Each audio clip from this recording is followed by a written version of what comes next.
수영을 하면 좋은 것은 알겠는데 누구나 다 적용되는 걸까요? 관절이 안 좋은 분들에게 많은 의사분들이 수영을 권합니다. 하지만 수영을 하다가 허리를 다쳐서 온 사람에게도 재활운동으로 수영을 권합니다. 아이러니하죠?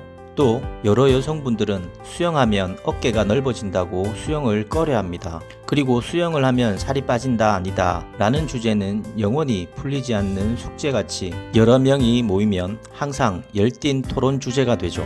그래서 많은 사람들이 이런저런 이유들 때문에 올여름도 찾아보고 알아만 보다가 시작을 못하고 걱정과 생각만 하다 마는 수영에 대한 오해와 잘못 알고 있는 상식들에 대해서 알아보겠습니다. 첫 번째로는 허리 척추 디스크가 있으신 분들이나 무릎 관절이 안 좋은 분들에게 좋은 운동인가? 자유형이나 배영 같은 경우에는 좋은 운동일 수 있으나 평형과 저병과 같은 경우에는 자칫 아픈 부위를 더욱 악화시킬 수 있습니다. 특히 무릎 수술하고 얼마 안 된 분들에게는 위험할 수 있습니다. 플로리다주 CTPT의 정형외과 전문의이자 임상 책임자인 리비 버그만은 트라이애슬론 선수이기도 한데요.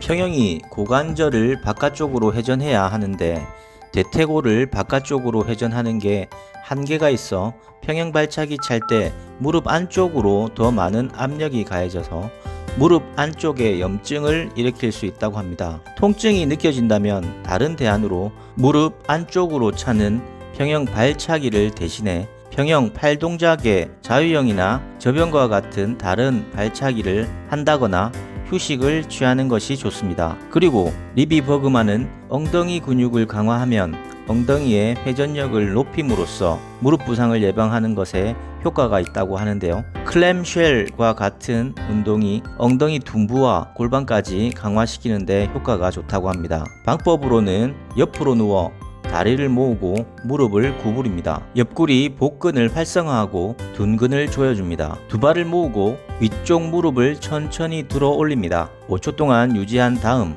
시작 위치로 다시 내립니다. 이것이 한 세트입니다. 더 강도를 높이려면 허벅지에 저항 밴드를 두르고 반복하게 되면 좀 더 강한 자극을 만들 수 있습니다. 그리고 허리가 안 좋은 척추 디스크 환자들은 평형이나 저병과 같이 허리를 무리하게 위로 드는 동작은 좋지 않습니다.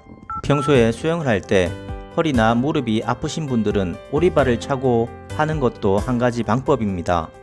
왜냐하면 발차기가 안 되면 상체가 올라오지 않고 앞으로 나가지 않아 더욱 힘을 주게 되어 아픈 부위가 더 악화될 수 있는데 오리발의 경우 적은 힘으로 추진력을 많이 낼 수 있어 도움을 줍니다. 단 오리발을 신고 너무 과하게 발차기를 하면 오히려 독이 되고 다른 분들과 충돌로 부상을 입을 수 있으니 주의해야 하며 강습 시간에 강사님께 말씀드리고 수업에 참여하시기 바랍니다. 두 번째로는 다이어트에 도움이 될까? 이것에 대해서 많은 의견이 나뉘는데요. 저는 도움이 된다고 생각합니다. 하지만 자신의 목표에 성공하기는 어렵죠.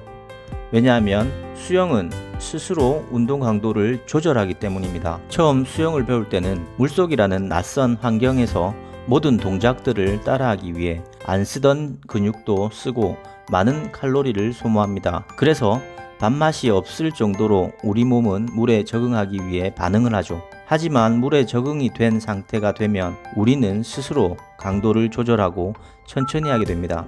강제로 우리 몸을 계속 움직이기 위해 강습을 배우지만 여러가지 이유로 각반에서 계속 뒤쪽으로 가다 보면 몸이 편해지죠. 그러면 다이어트에 도움이 되려면 어떻게 해야 할까요? 목표를 정했다면 심박수를 올려야 하며 운동 주기를 일주일에 최소 3에서 4회 이상 하루에 30분에서 40분 꾸준히 해야 합니다. 최대 심박수 계산 방법은 220에서 자기 나이를 뺀 값인데요. 예를 들어 본인이 50세다 하면 220 빼기 50은 170이 되겠죠.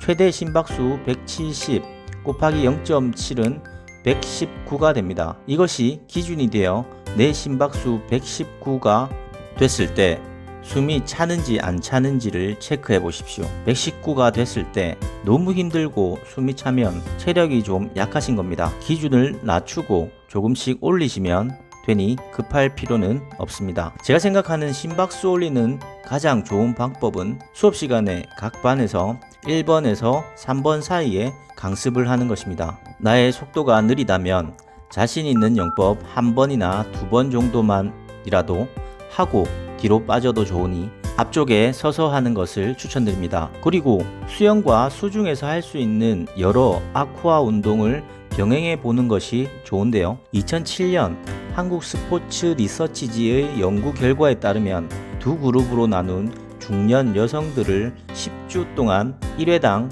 60분씩 매주 4회에 걸쳐 한 그룹을 수영만 하고 다른 그룹은 수영과 물속에서 할 수 있는 아쿠아로빅과 같은 운동을 병행해서 했다고 합니다. 그 결과 수영만 한 그룹은 몸무게가 2kg 빠졌고 병행한 그룹은 3kg 몸무게가 빠졌다고 합니다.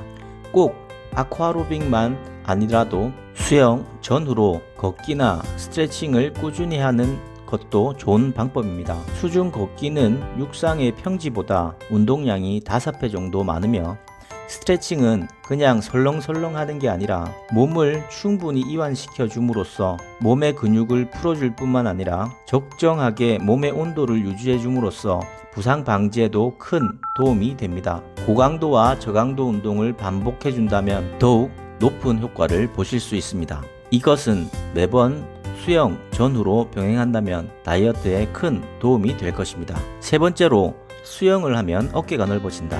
네, 맞습니다. 수영을 하면 어깨가 넓어집니다. 하지만 많은 여성분들이 걱정할 만큼 어깨가 넓어지진 않습니다. 오히려 굽은 어깨가 펴지고 오십견과 같은 팔이 올라가지 않는 것을 예방할 수 있으며 유연성을 높여줘 자세 교정에 좋습니다. 어깨를 돌리면서 어깨 근육을 발달시켜주며 몸을 쭉 늘려줘 신체 밸런스도 좋게 만들 수 있습니다. 그래서 지금도 어깨가 넓어질 것 같아서 고민이신 분들은 걱정하지 마십시오. 주의해야 할 점은 물을 당기거나 접영 동작에서 과하게 힘을 줘 어깨를 다치는 부상 위험이 있는데요. 특히 수영을 처음 배우신 분들이나 의욕이 과해 어깨로만 물을 당기려고 할 때 많이 다칠 수 있으니 주의해야 합니다. 수영은 몸의 특정 부위만 쓰는 것이 아닌 전신을 사용하는 운동이라는 것을 명심해야 합니다.